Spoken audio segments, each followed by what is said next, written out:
Hi, this is Jason Garfield, and I'd like to talk a little bit about the WJF Training Camp coming up April 9th through the 12th, 2009 at the Riviera Hotel in Las Vegas, Nevada. We've got a workshop and competition-packed schedule for the 4 days, so first let's go over everything. Workshops are going to be held on overhead throws, back crosses, shoulder throws, body throws, the shower pattern. All of these different moves we're going to break down to just one object. We're going to go over body position. I'm going to teach you how to make these throws properly with just one object and then slowly integrate more objects to it so that it's not a big overwhelming task that most people make for themselves. We're also going to go over sight swaps, particularly 6x4. We're going to break down the number of objects so that we get comfortable, particularly with sight swaps where you have to make two throws at the same time, going in different directions and at different heights. Club control, I want to make sure that everybody learns how to control the rotations of their throws. A lot of people tend to overspin because they use too much wrist in their throws, and this comes in useful when you need to make high throws with either in singles, 3 up 360s in singles, or 5 club 5 up 360s. You want to learn how to use less wrist and control the club so that it spins the amount of times you want it to spin for. Quite a few jugglers from the last training camp improved tremendously and competed at WJF 5. Here's just a few examples.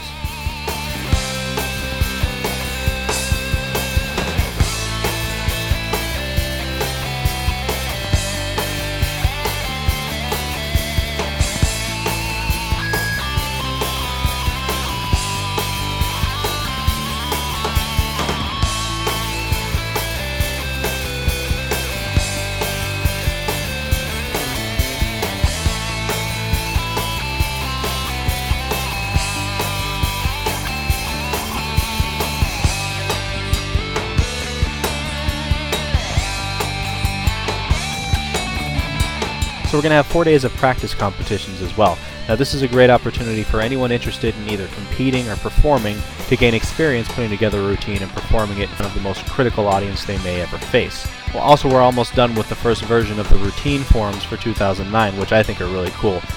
Particularly because I didn't make them. Martin Larson did them. Let me show you what they're like. It's really cool. It's actually fun to put together a routine. Okay, so here's just an example. You'll start off with the instruction page, so make sure you read that thoroughly, but then this tab here, this is where you'll enter your routine form. So everything that you need to do in order will be highlighted in yellow. So, for example, this cell here is yellow, so I would first click in there, type in my name, enter, and then now this comes up, and actually there's a drop down here, so you would pick your competition. So let's say this will be advanced clubs. This cell is highlighted in yellow. This is where you choose if it's a new move, so something that's not in the database, or one that is. So for now, let's just select database because we'll go with a move that's in the database. Object type, click in there, drop down list, balls, clubs, and rings. This will be clubs. We're working on this so that'll autofill the prop type based on what competition you're in. The exception would be the junior compulsories. Quantity, click in there, and let's say I'm going to do a move with 5 clubs. I could. It's possible. I've done it before. Click in here, the next yellow cell, class, and so here's where you're going to choose if this is a back cross move, a basic move, miscellaneous, multiplex, overhead, shower, side swap, 360s. If it's not any of those, it's probably miscellaneous, but for now, let's say I'm going to do let's say I'll do a side swap. Why not? We can fantasize as much as we want with these routine forms. So now the move. So now that limits your choices to all the moves that are done with 5 clubs and in a sight swap. So let's say I can do 97531 for this video. Okay, so then that selects that there. Required catches.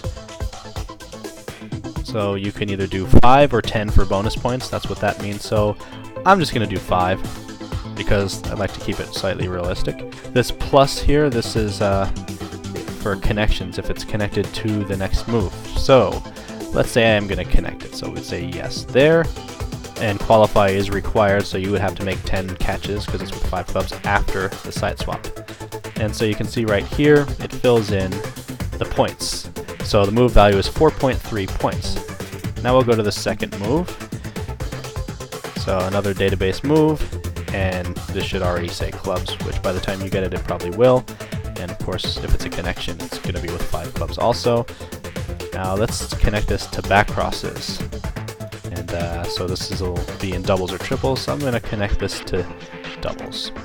And now you have a choice of 5, 10, 10, 20, or 5.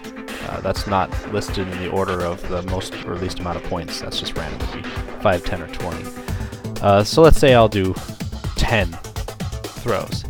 So you can see here now it's done the math for you. It's got the move values for the side swap and the back crosses, and then the connection value right there.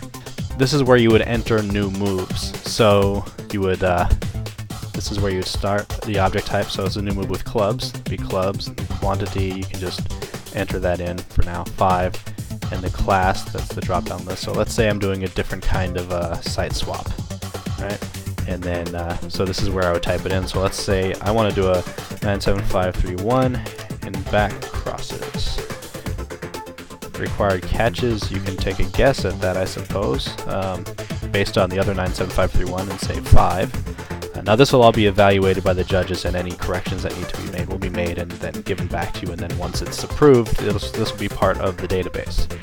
So the value, you don't fill that in, you don't fill in qualification, exit class, entrance class. The judges will all do that. Once you have a move there, the reference number is 1, so you go back to your routine form. Now you would select 1, and then this will all be greened out, so you can't do anything in there because that has to be evaluated. So they'll get back to you, they'll tell you what the point value is. So just to kind of show you, okay, here's the move database, just to give you an idea of how much work has gone into it. These are all the moves that were done at WJF 5. These are all categorized into 360s, side swaps, back crosses, overhead throws, whatever. It goes on and on and on. This will be obviously something we build upon, but right now there's 994 moves, it seems. Maybe 993. Yeah. And then connections are based on entrance and exit classes, so it's we're trying to come up with a formula for how you connect different kinds of moves into different moves. You know, similar moves like back crosses into back crosses generally do not score any points, but there are going to be exceptions, so we're going to have a specialty case graph for that as well. But this is kind of the start of it for 2009. We've got until 2010 before WJF 6, so I think we'll be ready. So this will be our 3rd training camp, and they're always a lot of fun. Now my training techniques are designed to make my students the best technical jugglers they can become, and to teach them how to train themselves through intelligent practice structure, discipline, and the development of a rewarding work ethic. Of course, any style of juggling first requires a solid foundation of juggling skill, and that's what I specialize in. I teach how to control the pattern so that they go where you want them to go, which is, usually into your hands. And what you learn from proper juggling training can also be applied to almost any goal you may want to achieve. You just need to know how to manage your time and energy efficiently.